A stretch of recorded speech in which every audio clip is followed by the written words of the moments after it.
Lorraine Guyo abuda achitaura chiitiko chinotyisa chekuti akaisirwa muchetura paaive kupati weekend yapfuura iyo.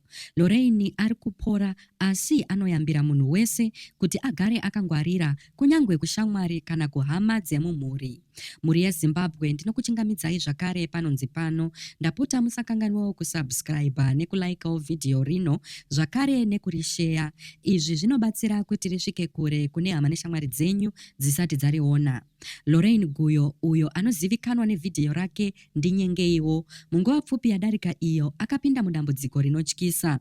Akaratidza paFacebook page pake ari muchipatara kuti akaisirwa muchetura poison kumabiko pakupera kwesvondo, izvo zvakakonzeresa kuti aite acid reflux, chiya chirwere chakamborwariwa naSay-Colors mwedzi yapfuura iyo, zvichimusiya achirwira upenyu hwake. Lorraine anoti akanga ari oga pamba paakanzwa kuzvongonyoka mudumbu achirwadziwa. Anoti akademba kuti dei shamwari dzake Mama V naMadam Boss dei vaivepo vakamubetsera, asi akazomhanyiswa kuchipatara naHodzeko Mofela, murume waMadam Boss. Lorraine anoti kunyangwe ari kubuda pasocial media achiita senge apora, achiri kurwadziwa nechemukati. Ari kuyambira munhu wese kuti asavimbe nemunhu, kunyangwe shamwari kana hama.